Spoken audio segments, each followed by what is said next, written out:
नमस्कार, आप सभी को इजी टेक एकेडमी के डिजिटल प्लेटफॉर्म पर आप सभी का स्वागत है। बात करते हैं विज्ञान के क्वेश्चनों की। आज का टॉपिक है ध्वनि और ध्वनि के अंदर हम पढ़ेंगे प्रतिध्वनि। प्रतिध्वनि से रिलेटेड एग्जाम में जो क्वेश्चन आए हुए हैं या रेलवे के में आए हुए हो या अदर स्टेट के जो भी एग्जाम लगते हैं उनमें क्वेश्चन आए हुए हों, उन सभी का कंसेप्ट क्लियर करते चलेंगे।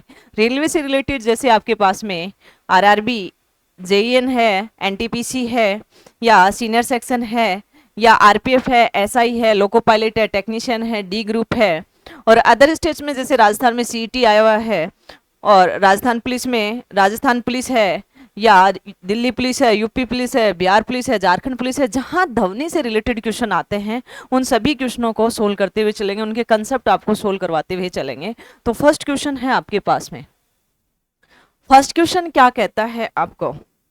फर्स्ट क्वेश्चन कहता है कि इस पुनरावर्ती परावर्तन को क्या कहा जाता है जिसके कारण ध्वनि की निरंतरता का आभास होता है, यानी कि महसूस होती है। ध्वनि की निरंतरता की क्या होती है? महसूस होती है। उसे आप क्या कहोगे? प्रतिध्वनि कहोगे। तो इसका राइट आंसर क्या है? प्रतिध्वनि। राइट आंसर क्या है इसका? प्रतिध्वनि है। अगली अगर हम बात करें, आज जो हम क्वेश्चन कर रहे हैं वो भी प्रतिध्वनि से रिलेटेड कर रहे हैं। तो प्रतिध्वनि के कंसेप्ट की बात करें, देखो इसके नाम को देखो एक बार, प्रतिध्वनि। प्रतिध्वनि का मतलब क्या हुआ कि जब हम बोलते हैं तो वो ध्वनि वापस लौट के आना, यानी कि वापस से ध्वनि को हमें सुनाई देना, क्या कहलाती है? प्रतिध्वनि कहलाती है। जैसे देखो कि हमने बोला किसी को आवाज लगाई, यानी कि पहाड़ों पे या किसी कुएं में, यानी कि इनकी कोई निश्चित मिनिमम डिस्टेंस होनी चाहिए, एकदम न्यूनतम स्थानों पर प्रतिध्वनि नहीं होती है। ठीक है, यानी कि 16.6 मीटर पे होनी चाहिए या लगभग 17 मीटर पे, यानी कि अप्रोक्सीमेटली 50 फीट की दूरी पर ही प्रतिध्वनि जनरेट होती है, वापिस सुनाई देती है। ठीक है, तो देखो यहां से आपने ध्वनि बोला तो ये क्या है? ध्वनि तरंगे हैं। ये ध्वनि तरंगे जाएंगे, यहाँ पे एक परावर्तक पृष्ठ है, यानी कि इससे टकराएंगे और ये ध्वनि वापस लौट के आएंगे। वापस क्या करेगी? लौट के आएगी। जो ये पृष्ठ है ये कौन सा है? परावर्तक। परावर्तक है। और ये परावर्तक है, देखो इसकी डिस्टेंस है 16.6 मीटर, या इसको लगभग आप 17 मीटर भी बोल सकते हो, और फीट में बोलोगे तो 50 फुट। इतना तो होना ही चाहिए। इससे कम का होगा तो प्रतिध्वनि जनरेट नहीं होती है। कभी भी देखना, आप पहाड़ों पे जाते हो और वहां पे आवाज लगाते हो तो थोड़ी देर में आपको गूंज के महसूस होती है, लेकिन जब महसूस होती ना वो प्रतिध्वनि, तब भी आपके पास में क्या मस्तिष्क में आभास होता है प्रतिध्वनि का, वो भी आपके पास में 0.1 सेकंड का होता है।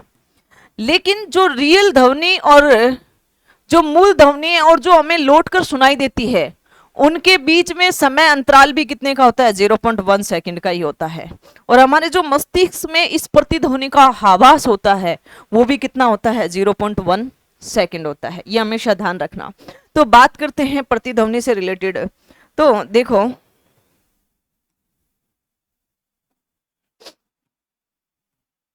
बात करें प्रतिध्वनि,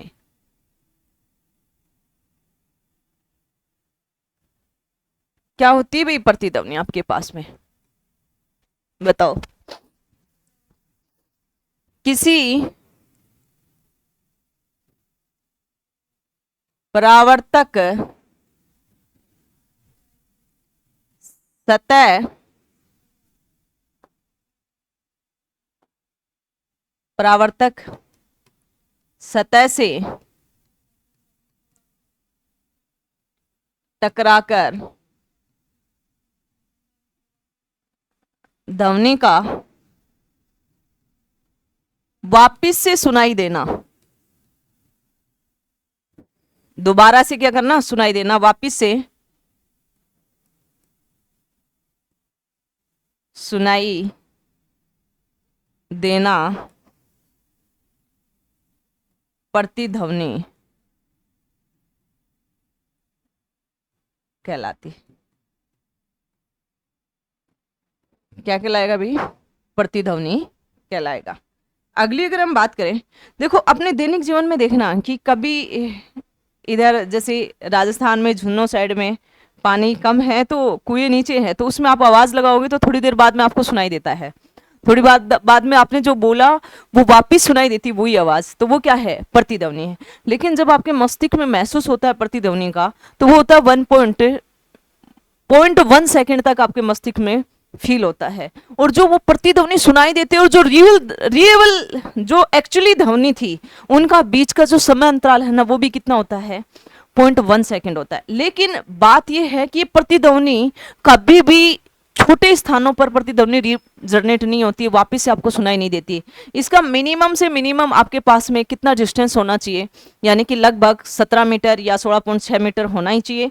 अप्रोक्सीमेटली अगर हम बात करें तो 50 फीट की बात करें, लगभग की बात करें तो 50 फीट के बाद में प्रतिध्वनि स्टार्ट करती है। कभी कभी देखो सुदर्श पहाड़ियाँ, यानी कि बहुत सारी पहाड़ियाँ हैं, उसका आसानी से अनुमान लगा लेते हैं कि ये पहाड़ियाँ इतनी दूरी पर है, यानी कि बहुत सारी पहाड़ियां होती है, उसमें आवाज लगाते हो तो थोड़ी देर बाद में आपको गूंज के वापस से आपको सुनाई देती है। या एक बड़ा हॉल है, कमरा है, उसमें भी आवाज गूंजती है, जिसको अपन नॉर्मल लैंग्वेज में बोल देते हैं कि आपकी आवाज गूंज रही है, यानी कि उसमें क्या हो रही है, प्रतिध्वनि उत्पन्न हो रही है वहां पे। तो देखो अगली अगर हम बात करें तो अगला पॉइंट है आपके पास में परावर्तक तल से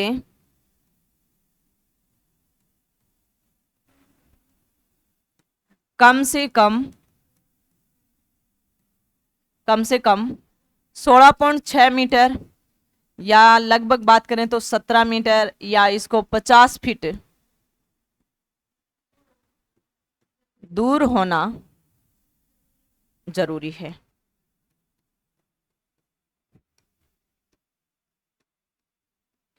इससे बहुत बार क्वेश्चन पूछा गया है, लेकिन आप ये मत सोचना कि इसको रटना है, ये आती कैसे है, ये जो मान आया ये कैसे आया। तो देखो अगर आप बात करें, अगर आपके पास में आप ध्वनि लेके चल रहे हो आपके पास में कि आप 0 डिग्री सेल्सियस तापमान पर हवा की यानी कि वायु की ध्वनि की चाल कितनी होती है, 332 मीटर पर सेकंड होती है। लेकिन प्रतिध्वनि क्या कहती है कि आपके मस्तिष्क में कितने टाइम तक सुनाई देती है, जो समय है वो कितना आता है, 0.1 सेकंड होता है। तो आप इनको लेते हुए इसका मान निकाल सकते हो। यानी कि परावर्तक मतलब आपने जब बोला, देखो डिस्टेंस आप निकालोगे कि ये डिस्टेंस कितनी दूर पर है। तो देखो आपने जब बोला ये ध्वनि तरंगे हैं और ये परावर्तक पृष्ठ पर टकराई और टकरा के ये वापिस आ रही है, टकरा के क्या आ रही है, वापिस। तो इनको जब आभास होता है तो कितने सेकंड का होता है, टी बराबर में 0.1 सेकंड का होता है। तो देखो ये जो ध्वनि तरंगे हैं ये एक बार तो जाएंगी परावर्तक पृष्ठ पे और एक बार क्या आएंगे, वापिस आएंगे। एक बार क्या करेंगे, जाएंगे और एक बार क्या आएंगे, वापिस। तो जो इसका समय है, जाने का समय, मानो कि जाने का समय, इस ध्वनि का जाने का समय क्या है, t1 है, और आने वापिस आने का, इस परावर्तक पृष्ठ से वापिस आने का समय क्या है, वापिस आने का समय क्या है, t2 है। और कुल समय क्या है, t बराबर में t1 प्लस t2। यही तो आपके पास में कुल समय कितना है, आपके पास में कितना महसूस होता है, 0.1 सेकंड तक महसूस होता है। और आपको पता है कि समय बराबर में क्या होता है, दूरी बटे चाल। आपसे पूछिए कि इसकी परावर्तक पृष्ठ और जो ध्वनि है, मूल ध्वनि है, उनके बीच के डिस्टेंस क्या है। तो देखो आपके पास में t रख दिया, t बराबर में क्या रखोगे, जो मेरे पास में ध्वनि है, यहाँ परावर्तक पृष्ठ और इसके बीच की दूरी d है, और जो चाल है वो हमने अभी बताया आपको कि चाल आपके पास में क्या है भाई, 332 मीटर पर सेकंड है हवा की। ठीक है, ध्यान रखना 346 भी होती है, लेकिन वो 25 डिग्री सेल्सियस पे होती है, तापमान 25 डिग्री सेल्सियस होता है तब होती है 346। और यहाँ पे हमने 0 पे लिया है तो 332 मीटर पर सेकंड लेंगे। ये किसकी चाल है, हवा की चाल है, वायु की चाल है, हवा की ध्वनि में, हवा की ध्वनि की चाल, ध्वनि चाल है। ठीक है, तो यहाँ पे आपके पास में चाल आ गई, यानी कि t1 की जगह क्या रख दोगे आपके पास में, d बटे 332 प्लस में अगला d बटे 332। अब यहाँ पे t बराबर में क्या है, जो मस्तिष्क को महसूस होता है वो कितना है, या इन दोनों का समय अंतराल कितना है, 0.1 सेकेंड है। तो यहाँ पे 1/10 लिख दिया, यानी कि 0.1 को हटाओगे तो यहाँ 10 आ जाएगा। यहाँ पे आपने रखा लघुत्तम लिया तो 332 और 2d हो गया यहाँ पे, ठीक है। अब यहाँ पे अगर आप सोल्व करते हो तो आपके पास में क्या आता है, 2d मल्टीप्लाई 10 बराबर में 332। आपको तो d निकालना, तो d बराबर में कितना आ जाएगा, 332 बटे 2 गुणा 10। 2 से काटोगे तो कितना आया 1, और ये कितना हो गया 6 कितना हुआ 166 बटे 10। एक संख्या के बाद में दशमलव लग जाएगा, 16.6 मीटर, यानी कि आपके पास में इसकी डिस्टेंस आ गई। मिनिमम डिस्टेंस कितनी आई, 16.6 मीटर। एक्चुअली में तो 16.6 मीटर होती है, लेकिन लगभग आप इसको 17 मीटर भी मान सकते हो या 17.2 मीटर भी मान सकते हो। तो इससे अगली बात करें अगले की, तो अगला क्या कहता है, अगली बात करें प्रति ध्वनि के माध्यम से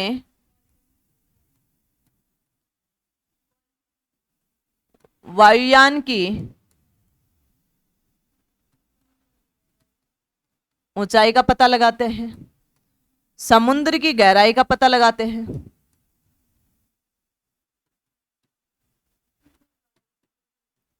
गहराई का पता लगाते हैं, दूर दूर की जो पहाड़ियां होती है उसको क्या बोल सकते हो, सुदूर, सुदूर पहाड़ियों का अनुमान लगाया जाता है, सटीक अनुमान लगाया जाता है, सटीक अनुमान लगाया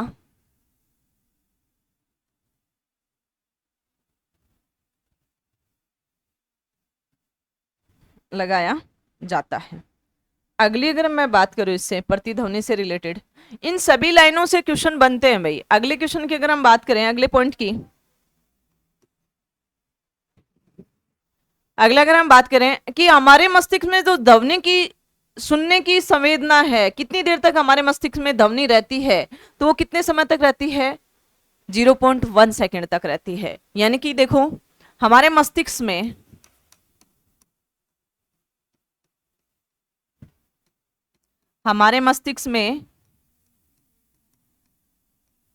ध्वनि की संवेदना 0.1 सेकेंड तक रहती है।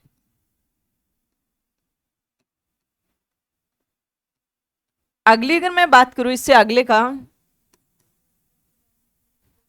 देखो हमें एकदम स्पष्ट प्रतिध्वनि सुने तो जो मूल ध्वनि है और जो प्रावर्तिक ध्वनि है उसका समय अंतराल भी कितना रहेगा, 0.1 सेकेंड रहेगा। तो देखो अगली अगर हम बात करें कि हमें स्पष्ट ध्वनि सुने, स्पष्ट ध्वनि सुनने के लिए मूल ध्वनि तथा परावर्तित ध्वनि के बीच कम से कम समय अंतराल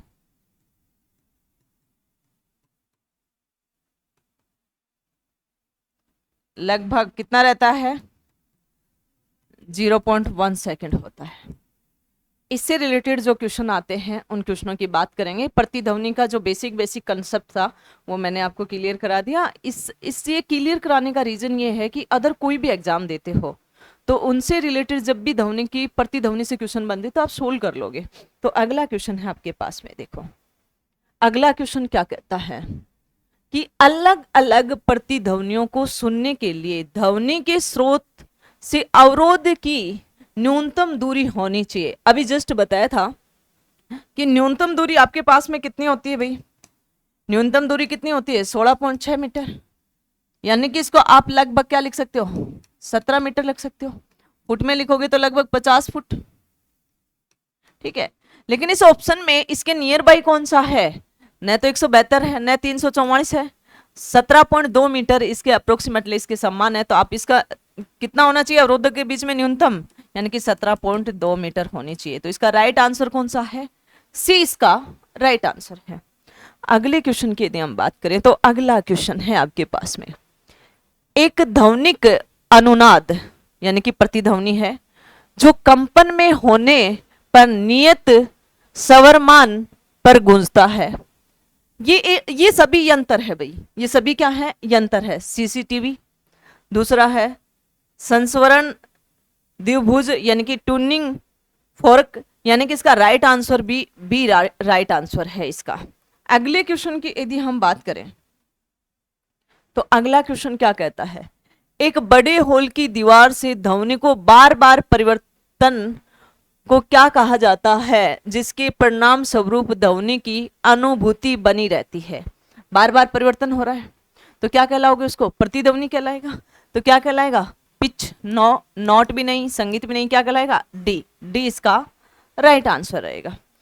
अगले क्वेश्चन की यदि हम बात करें तो अगला क्वेश्चन क्या कहता है, देखो कि एक व्यक्ति ने चट्टान के पास ताली बजाई और उसे 4 सेकंड बाद गूंज कर सुनाई दी, तो व्यक्ति की चट्टान की दूरी क्या होगी यदि ध्वनि की गति कितनी है, 346 मीटर पर सेकंड। देखो कोई चट्टान क्या काम कर रही है, परावर्तक पृष्ठ का काम कर रही है, परावर्तक पृष्ठ का काम कर रही है चट्टान, ठीक है। देखो ये मेरे पास में चट्टान है मानो, ठीक है, यहां से तुमने आवाज लगाई थी, ये ध्वनि गूंजी और यहां से टकराई और वापस कितना टाइम लगा यहां तक आने में, 4 सेकंड। टी कितना लगा, 4 सेकंड लगा। तो देखो आपको पता है कि कुल समय आपको दे दिया, कुल समय दे दिया आपको 4 सेकंड, लेकिन हमने माना कि व्यक्ति जब चट्टान के पास ताली बजाता है तो 4 सेकंड बाद में गूंज सुनाई देती है, तो ये गूंज जाने में चट्टान तक ये ताली का स्वर जाने में T1 समय लगा और ये उसको रिफ्लेक्टेड करके उस प्रत्यावर्तक, चट्टान किसका काम कर रही है, प्रत्यावर्तक का, उससे टकरा के वापस लौट रही है, तो वो कौन सा समय लगा, T2 समय लगा। तो देखो जाने में लगा समय, जो ताली बजी ना उसके स्वर को जाने में, चट्टान तक जाने में लगा समय, चट्टान तक जाने में लगा समय कितना होगा, T1, और वापिस आने में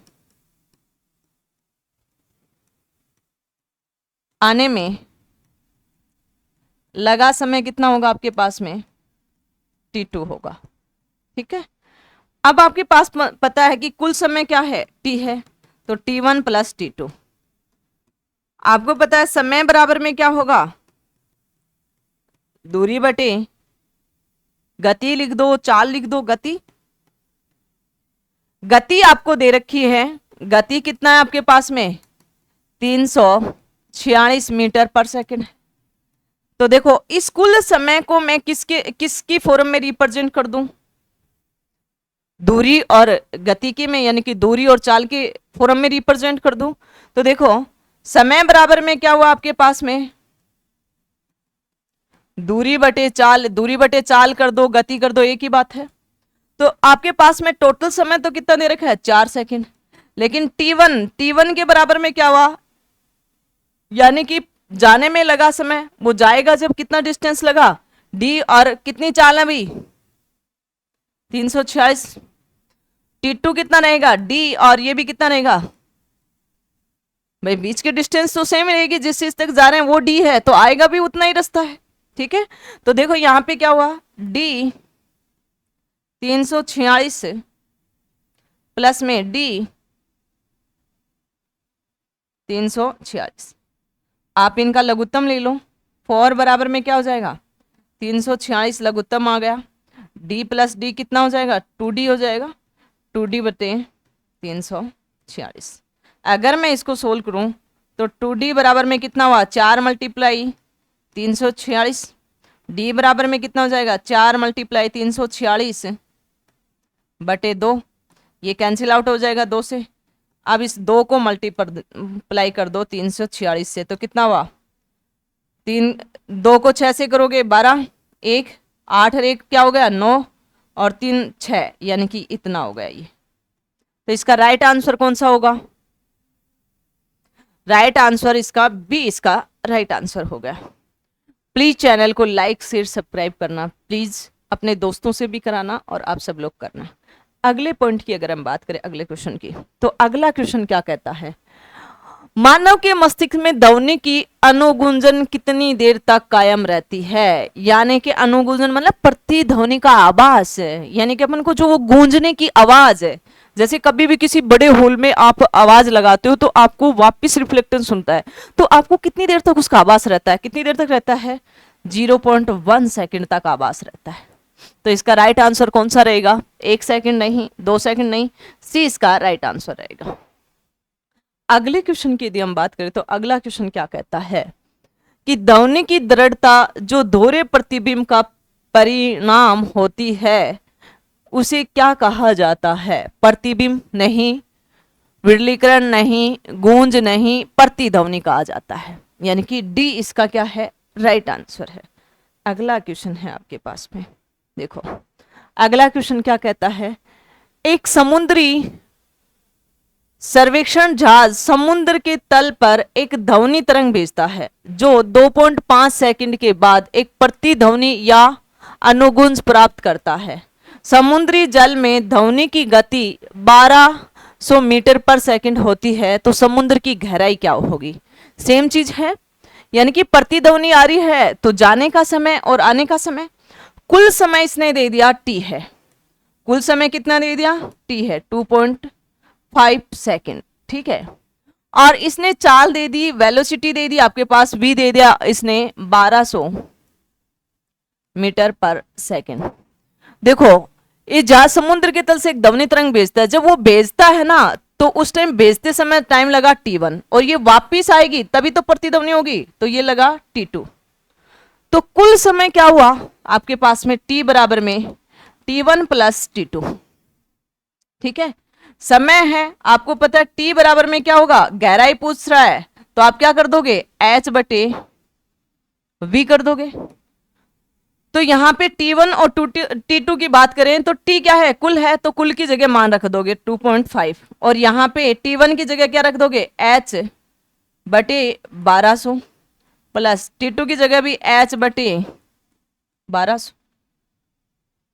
क्या किसी को कोई प्रॉब्लम है, 2.5 है, यहाँ लघुत्तम ले लोगे, ये आपके पास में आ गया 1200 और ये आ गया आपके पास में 2h आ गया।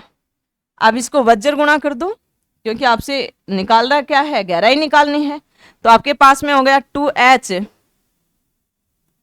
2.5 मल्टीप्लाई, तो h बराबर में कितना हो जाएगा, 2.5 मल्टीप्लाई 1200 और बटे 2 का भाग दोगे, 2 से काटोगे तो ये कितना हो गया 600।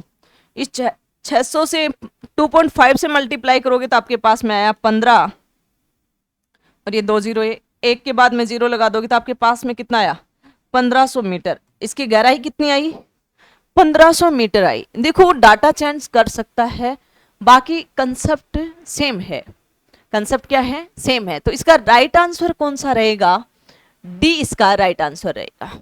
प्लीज चैनल को लाइक शेयर सब्सक्राइब करना। अगले क्वेश्चन की अगर हम बात करें तो अगला क्वेश्चन क्या कहता है आपके पास में, स्पष्ट प्रतिध्वनि सुनने के लिए मूल ध्वनि तथा परावर्तित ध्वनि के बीच कम से कम समय अंतराल होता है। ये मैंने स्टार्टिंग में ये सभी पॉइंट आपको क्लियर करवा दिया था, कितना होता है 0.1 सेकेंड होता है। सी इसका राइट आंसर है, सी इसका क्या है, राइट आंसर है। अगले क्वेश्चन की यदि हम बात करें तो अगला क्वेश्चन क्या कहता है, लगातार या एकाधिक के कारण प्रतिध्वनियों को एक से अधिक बार सुना जा सकता है। विरलन नहीं, विवर्तन के लिए भी नहीं, परावर्तन, राइट आंसर इसका सी है। परावर्तन के कारण एक से अधिक बार बार उस ध्वनियों को हम क्या कर सकते हैं, सुन सकते हैं या सुनाई दिया जाता है। अगली अगर हम बात करें अगले क्वेश्चन की तो अगला क्वेश्चन क्या कहता है, एक प्रतिध्वनि 3 सेकंड में वापिस आ जाती है। यदि ध्वनि की गति 342 मीटर पर सेकंड है तो स्रोत का परावर्तन सतह की दूरी, यानी कि ये हमारे पास में कोई भी सोर्स है, ये मानो कोई भी सोर्स है और ये हमारे पास में परावर्तक है, ठीक है, ये कौन सा है, परावर्तन है, ठीक है, और ये हमारे पास में स्रोत है। यहां से ध्वनि के कण जाते हैं, प्रतिध्वनि की चीज है तो ये वापिस आएंगे, लौट के वापिस क्या आएंगे, लौट के आएंगे, तभी तो हमें प्रतिध्वनि सुनाई देती है। लेकिन इसने बोला कि यहां से वापिस आने में 3 सेकंड लगता है, समय कितना लगा, 3 सेकंड, समय कितना लगा आपके पास में,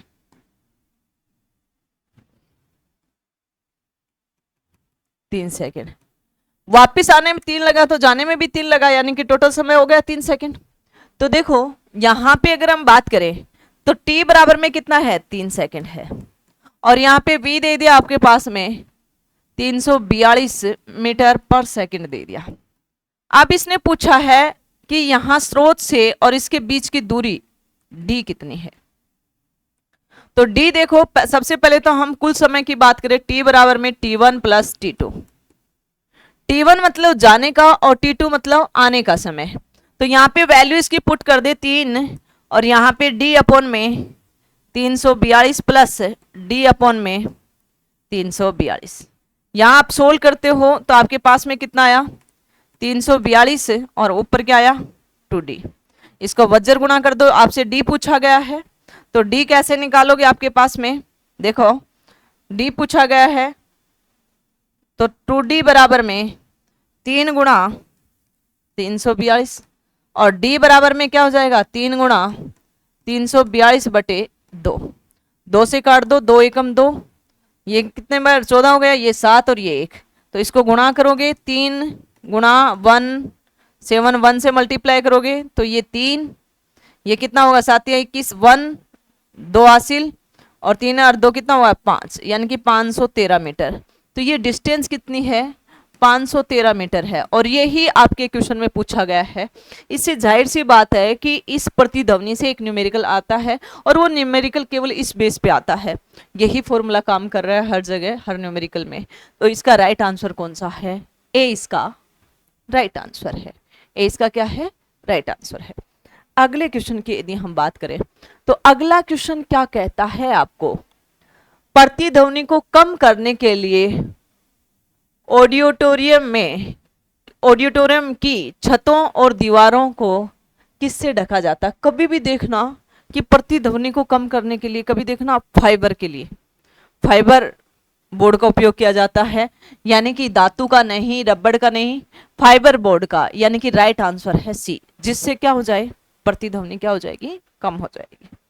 अगले क्वेश्चन की गूंजेगा कम, उसका रीजन ये है, कोई ध्वनि जब कम से कम 17 मीटर लगभग की दूरी पर परावर्तित होती है तो वह होता है, क्या होता है, वह प्रतिध्वनि होती है।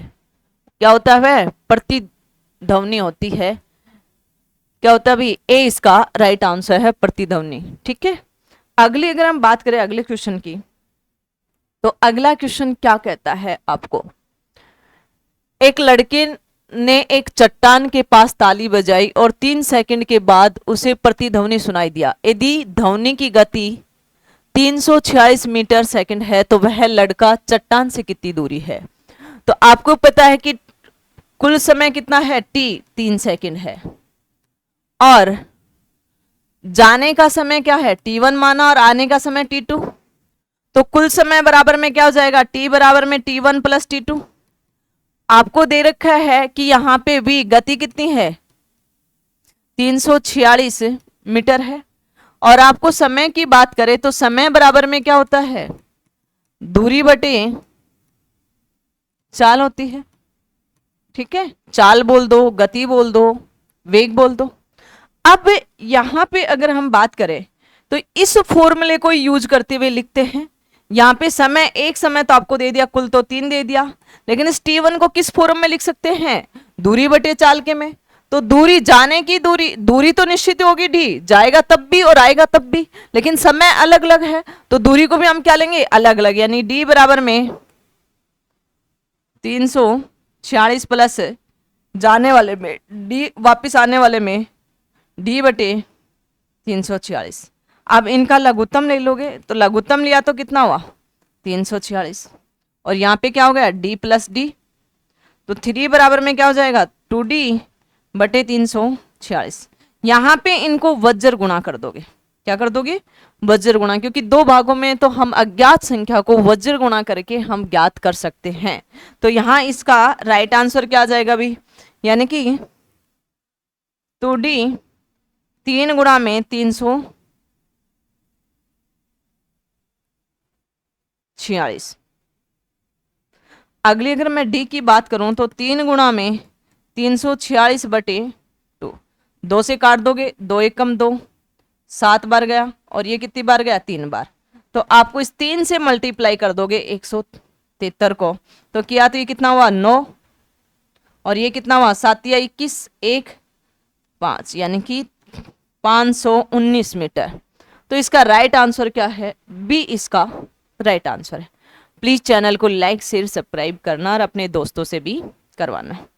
अगले क्वेश्चन की यदि हम बात करें तो अगला क्वेश्चन क्या कहता है, ध्वनि तरंगों के परावर्तन द्वारा उत्पन्न ध्वनि की पुनरावृत्ति को क्या कहा जाता है। उत्पन्न ध्वनि की पुनरावृत्ति को वही प्रतिध्वनि कहा जाता है। तो क्या दोहरा कहोगे, नहीं, शोर नहीं, प्रतिध्वनि इसका राइट आंसर है। प्रतिध्वनि, नोटा नहीं, ये तो मल्टी फ्रीक्वेंसी को कल की क्लास में हमने पढ़ा था, नोटा से रिलेटेड, ठीक है, तो कल वाली क्लास देखना। यानी कि हमने ध्वनि के पार्ट किए।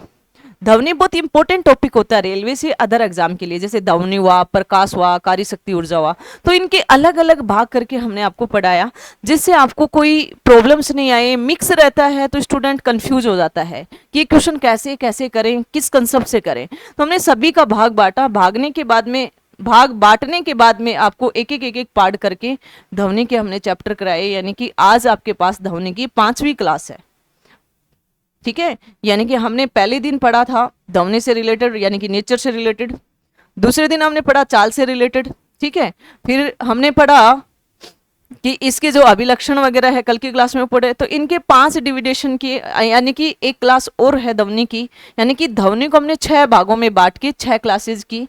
तो आपको भी ऐसे ही पढ़ना है, प्रत्येक का कंसेप्ट क्लियर करते हुए पढ़ना है, ऐसा नहीं रटना नहीं है किसी भी चीज को, थोड़ा धीरे धीरे पढ़ो लेकिन समझ के पढ़ो, ठीक है। जैसे मेरी क्लास पहले दिन से बेटर होती जाएगी, जो नई चीज होती है उसको धीरे धीरे पढ़ो, धीरे धीरे पढ़ने के बाद में आपके पास में क्या आएगा, अच्छा समझ में आने लग जाएगा, ठीक है। तो जैसे कि हम लोग ऑनलाइन यूट्यूब पे पहली बार पढ़ा रहे हैं, तो पहले धीरे धीरे, उसके बाद में और ज्यादा क्वेश्चन ऐड करते जाएंगे। इसी प्रकार से आप भी अपनी तैयारी को मेंटेन करके चलना, एग्जाम का लक्ष्य लेके चलना, भावनात्मक रूप से नहीं, मेंटली स्ट्रांग होके आप पढ़ाई करना कि पढ़ना बहुत जरूरी है। जैसे आपके लिए खाना खाना जरूरी है, इसी प्रकार से आज के युग में युवाओं को कैरियर बनाना बहुत जरूरी है। मानो कि बाय द वे आपकी जॉब नहीं भी लगेगी, आपके पास नॉलेज है तो आप कहीं पे भी कुछ भी काम कर सकते हो। इसलिए आप, एजुकेशन एक ऐसी चीज है कि जो आपके अंदर सहनशीलता, गुणवत्ता, सारी चीज एजुकेशन लेके आती है। तो आप सबसे ज्यादा इस पे ध्यान देना, पढ़ाई पे सबसे ज्यादा ध्यान देना।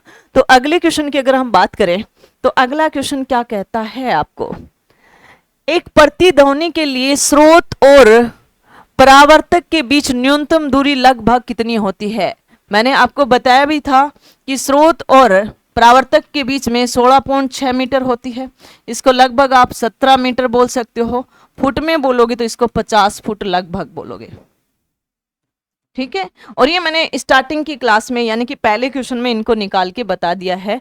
तो इसका राइट आंसर कौन सा रहेगा, बी इसका राइट आंसर रहेगा। तो प्लीज चैनल को लाइक शेयर सब्सक्राइब करना और अपने दोस्तों से भी करवाना। जय हिंद, जय भारत।